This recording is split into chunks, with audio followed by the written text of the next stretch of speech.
தினசரி 5 கணக்குகள். இன்றைக்கு முதல் வினா. ஒரு தேர்வில் ஒவ்வொரு சரியான விடைக்கும் 2 மதிப்பெண்கள் வழங்கப்படுகிறது.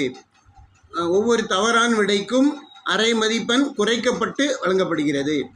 ஒரு மாணவன் அனைத்து 120 வினாக்களுக்கும் விடையளித்து 45 மதிப்பெண்களை பெறுகிறான் எனில் சரியாக விடையளித்த வினாக்களின் எண்ணிக்கை யாது? இப்போ சரியான விடை தவறான விடை சேர்த்த மொத்தம் 120. அதாவது கரெக்ட் ஆன்சரை எக்ஸ்ன்னு வச்சுக்குவோம், ராங் ஆன்சரை ஒய்ன்னு வச்சுக்குவோம். கரெக்ட் ஆன்சரையும் ராங் ஆன்சரையும் ஆட் பண்ணால் வரக்கூடிய டோட்டல் கொஸ்டின் 120. இப்போ அவனோட மார்க்கு 45. அப்போ நான் மார்க் 45னா இது சரியான விடையை அளித்தது. ஒவ்வொரு வினாவுக்கும் எவ்வளோ மதிப்பெண் வழங்கப்படுகிறது? 2 மதிப்பெண் சரியானதுக்கு. அப்போ சரியானதுக்கு இங்கே 2 போட்டுருவோம். ப்ளஸ் தவறானது இருக்குல்ல, தவறானதுக்கு என்ன இருக்குது? தவறானதுக்கு அரை மதிப்பெண் குறைக்கப்பட்டு வழங்கப்படுகிறது.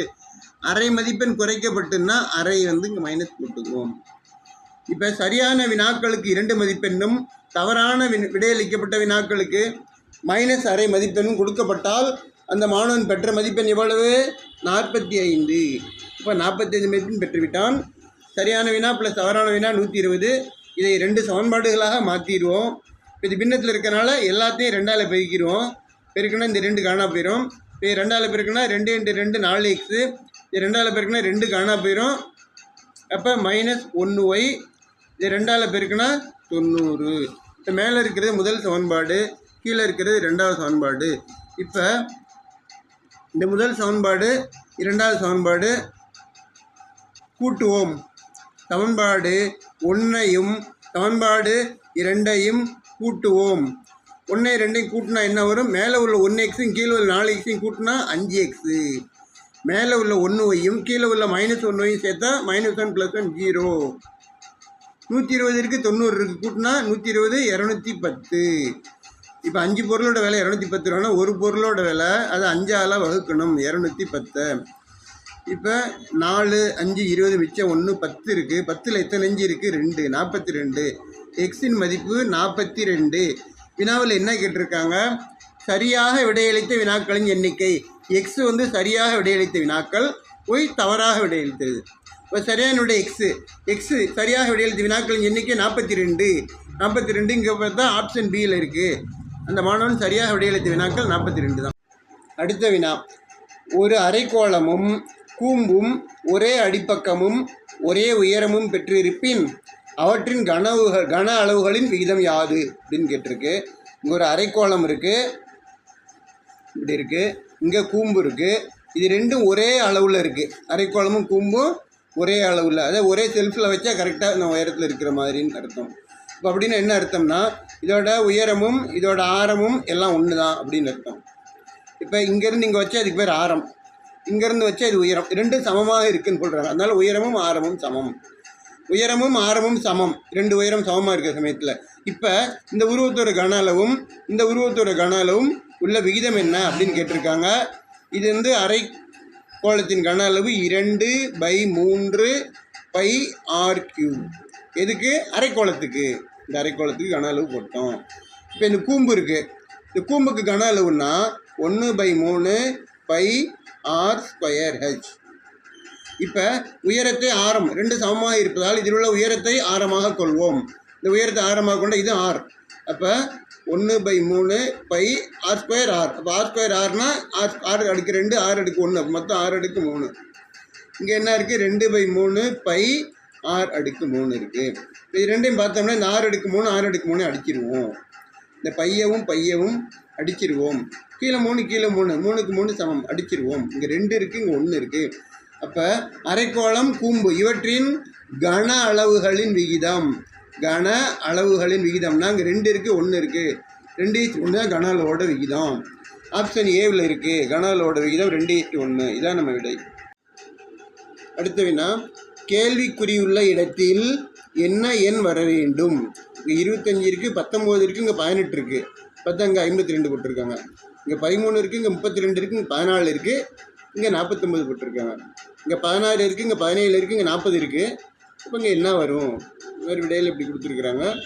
என்ன வரும் பார்த்து இது எப்படி வந்ததுன்னு பார்ப்போம். வெளியில் உள்ள 3 எண்களையும் கூட்டினா 62 வருது. இந்த 62லேருந்து நம்மளாக ஒரு 10 கழிச்சிக்கிட்டா வர்றது 52. 3 எண்களையும் கூட்டி ஒரு 10 கழிச்சிட்டா வர்ற எண்ணை நடுவில் போடுவோம். இந்த 3 எண்களை கூட்டினா 59 வருது.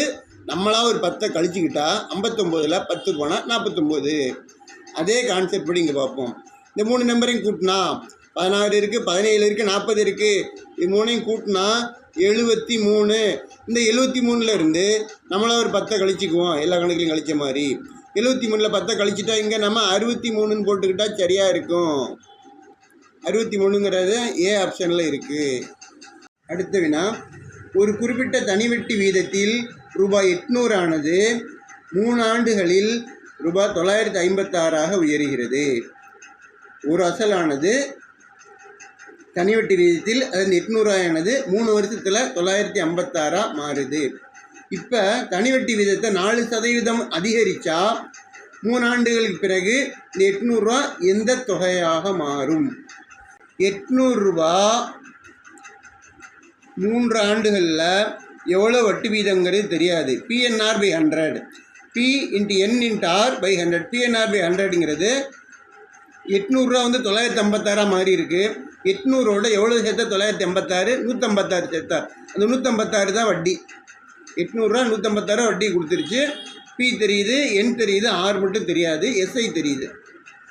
SI கூட்டுத்தொகையாக 956 இருந்து இந்த 800 கழிச்சா வரக்கூடிய கழித்தல் மதிப்பு தான் நம்மளோட SI. SI = PNR by 100. SI மதிப்பு 156. இப்போ இந்த 2 ஜீரோவுக்கு 2 ஜீரோ அடிச்சிருவோம். ஆர் கண்டுபிடிக்கிறது எப்படின்னு பார்ப்போம். R இங்கே 156 இருக்குது. இப்போ மேலே உள்ள 3 சமக்குறை தாண்டி போனால் கீழே வரும். மேலே உள்ள 8 சமக்குறை தாண்டி வந்தால் கீழே வரும். இப்போ 3ஐ 156 அடிப்போம். 15ல் 5 3 15, 6ல் 2 3 6. இப்போ மேலே வேறு 52 இருக்குது, 8 இருக்குது. 6 8 48, மிச்சம் 4 இருக்குது. 40ல் எத்தனை 8? 5 8, அப்போ 6.5. இப்போ வட்டி வீதம் நம்ம 6.5ன்னு கண்டுபிடிச்சிட்டோம். வட்டி வீதம் 6.5ன்னு கண்டுபிடிச்சிட்டோம். இப்போ என்ன சொல்கிறாங்கன்னா அடுத்த சென்சரில் 4% அதிகரிக்கிறதுங்கிறாங்க. அப்போது இதோட 4% கூட்டுவோம். நம்ம புதிய வட்டி விகிதம் R 6 4 10 அரை 10 10.5. 10.5ன்னா 21/2ன்னு அர்த்தம். 10% புதிய வட்டி வீதமாக எடுத்துக்கிட்டு இப்போ நம்ம தனி வட்டி போடுவோம். SI = PNR by 100. இப்போ Pன்னா எவ்வளவு? அசல் இந்த 800 ரூபாய்க்கு 3 வருஷத்துக்கு 10ன்னா 21/2. 10ன்னா 21/2 × 100. PNR by 100. இப்போ இந்த 2 ஜீரோவுக்கு 2 ஜீரோ அடிப்போம். இந்த 2 இருக்குது, 8 இருக்குது, 4 தடவை. 4 × 3 12. 12 × 21 252. இப்போ தனி வட்டி 252 ரூபாய் கொடுத்துருக்கு. அப்போ கூடுதல் என்னன்னு பார்ப்போம். கூடுதல் அசல் கூட்டல் வட்டி. அசல் 800 ரூபா, வட்டிங்கிறது இந்த 252 ரூபா. அசலையும் வட்டியும் சேர்த்தா 800 252 சேர்த்தா 1052 ரூபா. 1052 ரூபா தான் நம்மளோட ஆன்சர். ஆப்ஷனில் 1052 ரூபாங்கிறது ஆப்ஷன் சியில் இருக்குது. இதுதான் நம்மளோட ஃபைனல் ஆன்சர். அடுத்த வினா, ஒரு பசுவின் அடக்க விலை ரூபாய் 6000.